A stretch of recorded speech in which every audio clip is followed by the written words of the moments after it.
Halo, selamat pagi, siang, sore, atau malam untuk teman-teman semuanya dan bertemu kembali dengan tutor paling aneh yang pernah ada. Oke, banyak banget yang request konten informatika yang memang tentu menarik ya informatika tuh gitu. Dan dari semua konten yang di request, banyak banget yang request konten tentang algoritmika atau tentang bahasa pemrograman. Nah, sebelum kita mulai, sebenarnya banyak banget video di YouTube yang ngajarin bahasa pemrograman yang banyak banget dipakai. Mulai dari Python, C++, mungkin C Sharp gitu ya. Dan itu tuh saking banyaknya dan banyak juga yang bagus gitu neranginnya tuh kayak masuk gitu loh nyampe.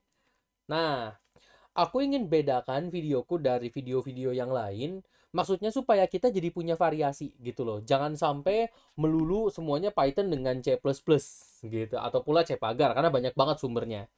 Nah, semua video algoritmikaku akan menggunakan bahasa pemrograman visualbasic.net. Ya. Visualbasic.net adalah bahasa pemrograman yang benar-benar ramah banget buat pengguna karena sintaksnya dia itu menggunakan kata-kata bahasa Inggris ketimbang simbol seperti hanya Python dan C++ gitu loh. Jadi untuk kita yang baru belajar pertama kali gitu ya pemrograman, terjun ke dunia pemrograman pertama kali, visualbasic.net itu adalah bahasa pemrograman yang cakep banget gitu dipakai untuk belajar kayak belajar algoritmikanya, belajar logikanya gitu. Nantinya kita bisa loncat ke C Sharp atau C++ atau Python dan lain-lainnya. Untuk ngikutin ini teman-teman nggak mesti nginstal Visual Basic lewat Visual Studio kalau di Windows atau JetBrains Rider kalau di Mac gitu ya. Tapi kalau misalnya mau, boleh banget linknya nanti aku taruh di deskripsi. Oke, hari ini kita akan belajar tentang algoritma tuh apa sih gitu ya. Topik paling pertama dalam topik algoritmika. Let's go.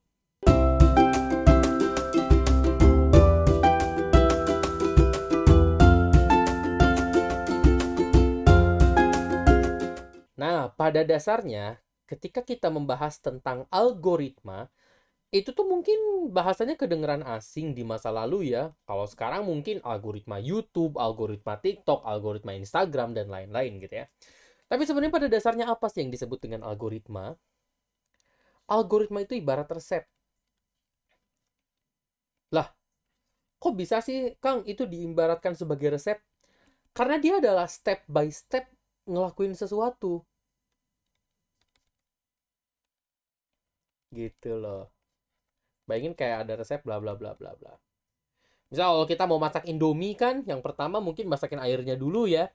Yang kedua masukin Indomie ke dalam air yang udah mendidih. Atau ada juga tipe yang di wajan tuangin air sekalian sama Indominya terus masak barengan gitu kan. Nah itu kan step by step dari mulai masak Indomie awalnya gitu. Biasanya itu tunggu minyak matang, sambil nunggu minyak matang kita apa sih? Naruh bumbu dulu kan ke ke piring gitu kan, Indominya Indomie goreng gitu kan. Minyak mateng, tiriskan gitu ya. Terus dari wajan tuangin minyak ke sini, jadilah Indomie yang bisa dimakan gitu kan ya. Nah, ketika masak pun kan ada step by step dan cara-caranya. Nah, step by step dan cara-caranya itu adalah logika atau logik atau ide besar ya di balik step by step dan resep itu disebut dengan algoritma. Sementara bendanya gitu ya, si lembaran resepnya ini kalau dalam dunia pemrograman disebut dengan program. Jadi pada dasarnya program itu adalah satu berkas, satu file yang isinya tuh resep step by step apa aja yang mesti dilakuin sama komputer. Gitu loh. Kita tuh ngasih tahu komputer, kamu pertama gini dulu, bis itu gini, bis itu gini, bis itu gini dan seterusnya. Program tuh pada dasarnya gitu. Berarti programming itu pada hakikatnya sama kayak nulis resep gitu loh. Tapi yang jadi masalah adalah gini. Kalau kita ngobrol sama manusia, gitu ya. Kalau misalnya nih, kita ngobrol sama manusia. Nah, kita kan bisa menggunakan bahasa manusia, gitu ya. Yang mana bahasa manusia itu pun keduanya mengerti gitu ya. Bahkan bahasa itu sendiri menjadi satu komponen integral dalam ilmunya gitu ya, di humaniora, ilmu bahasa. Nah, tetapi ketika kita bicara dengan orang lain yang gak ngerti sama bahasa kita, gitu ya, alhasil kan nanti di tengah jalan terjadi blok gitu loh. Terjadi blok kayak yang satu ngomong apa, yang satu nangkepnya apa gitu kan. Sehinggalah diciptakanlah suatu bahasa yang dua-duanya tuh connect. Di Indonesia, bahasa ini adalah bahasa Indonesia. Dan ini disebut dengan lingua franca gitu atau language of trade. gitu ya. Bahasa dagang gitulah. Lingua franca, bahasa yang orang-orang mengerti dan biasa digunakan untuk berkomunikasi satu sama lain terlepas dari perbedaan gitu kan ya. Nah, yang jadi permasalahan adalah kita sekarang lagi bikin resep bukan sama orang, tapi kita bikin resep untuk komputer. Yang mana komputer tersebut belum tentu mengerti bahasa manusia. Kita ngomong sendiri sama komputer sangka orang gila lagi. Udah tahu zaman sekarang mengisinya orang gila gitu kan. Gitu. Segila-gilanya adalah buzzer-buzzer di sosmed kan. Kalau kita bikin resep sama komputer kan bahasa manusia dengan bahasa komputer tuh kan beda ya. Makanya diciptakanlah suatu hal yang disebut dengan programming language. Bahasa untuk kita membuat program yang nantinya dimengerti sama komputer. Gitu. Jadi, boleh teman-teman simpulkan bahwa belajar coding atau belajar bahasa pemrograman itu hakikatnya atau seyogianya adalah kita belajar suatu bahasa yang dimengerti sama komputer. Nah, Kang, balik lagi ke algoritma. Algoritma itu sendiri jenisnya apa aja sih? Ada algoritma deskriptif, ada algoritma flowchart, ada algoritma pseudocode. Nah, kalau deskriptif, kita nerangin resepnya itu pakai kata-kata. Misal, cara memasak Indomie. 1, bla bla bla. 2, bla bla bla. 3, bla bla bla. Alat dan bahan yang dibutuhkan. Ini. Nah, kalau deskriptif kan gitu ya. Sedangkan kalau flowchart, kita menggunakan diagram alur. Mulai dari sini. Habis itu proses informasi ini. Ntar ada dua pilihan. Yang satu nanti jadi gini. Yang satu ntar ada pilihan lagi. Kalau misalnya ini berhasil, ke sini. Kalau ini gagal, berarti programnya selesai, ada error. Kalau ini berhasil, cek lagi. Kalau gagal, ntar error. Kalau berhasil ke sini, dari sini program selesai. Jadi, kita menggunakan diagram alur, kotak, bulat, panah, dan kawan-kawannya, gitu ya, untuk menggambarkan nanti apa sih yang komputernya mesti lakuin. Gitu loh. Nah, sementara di sisi lain, pseudocode adalah algoritma yang ditulis menggunakan bahasa pemrograman. Atau menggunakan juga bahasa pseudocode yang itu tuh dimiripkan dengan bahasa pemrograman. Yang harapannya bahasa pseudocode ini nantinya bisa diterjemahkan ke bahasa pemrograman. Atau ada juga yang menulis pseudocode itu dengan bahasa pemrogramannya langsung. Ini sering juga disebut dengan snippet. Potongan kode gitu loh. Nantinya snippet itu bisa dipaste ke program yang gedenya. Nah, contoh pseudocode yang mau aku kasih lihat adalah pseudocode untuk menghitung faktorial. Tahu kan faktorial? Itu loh, faktorial. 1 faktorial berarti 0, 0 faktorial 1, 2 faktorial berarti 2 dikali 1 faktorial, berarti kan 2 ya. 3 faktorial berarti 3 dikali 2 faktorial berarti 6, dan seterusnya. Gitu loh. Nah, ini adalah contoh pseudocode untuk program faktorial ini yang ditulis menggunakan Visual Basic. Nah, ini dia. Mukaku ketutup. There we go.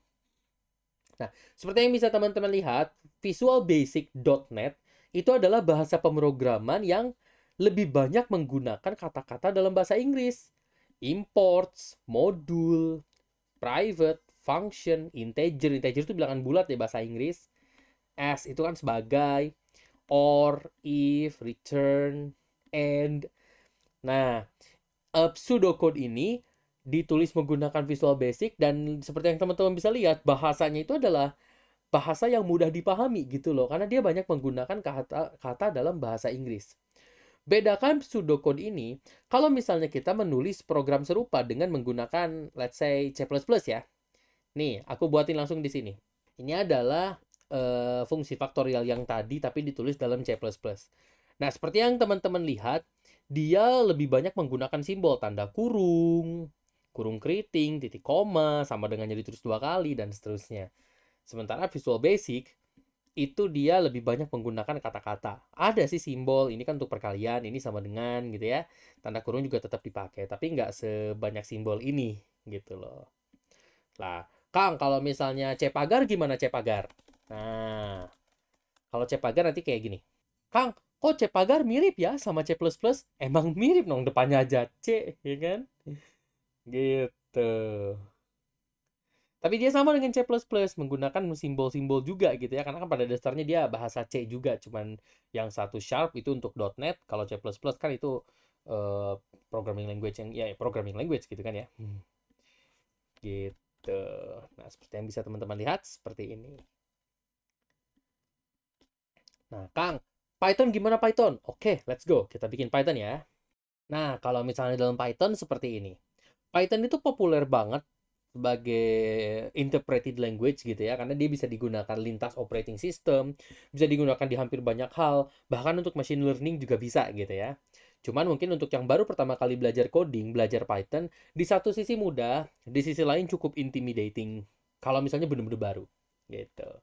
Nah, dan selain itu tutorial Python itu banyak banget dan ada di mana-mana gitu ya. Tapi satu hal yang agak tricky bagi Python khususnya yang belum biasa adalah masalah indentasi. Karena dia penting banget jarak dari satu apa? Jarak blok kayak gini nih menjoroknya berapa spasi itu buat Python penting banget. Nggak seragam spasinya nanti programnya bisa jadi error.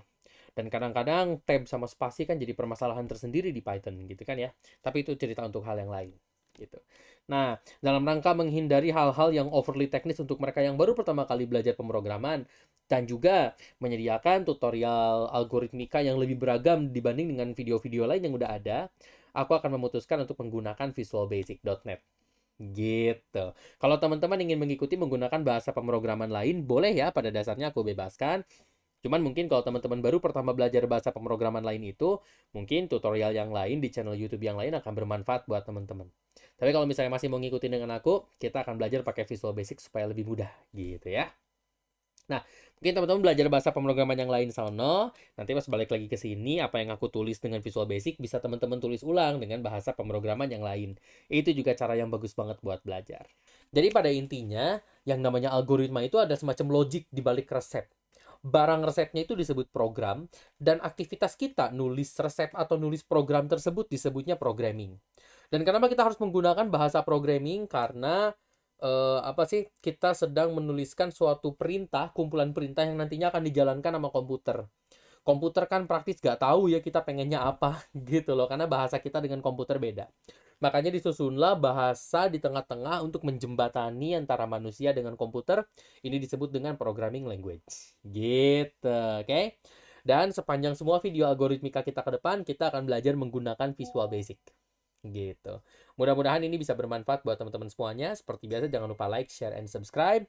Dan kalau misalnya bermanfaat, jangan lupa bagikan dan komen di bawah kalau misalnya ada request tertentu, oke? Thank you so much. Bye-bye.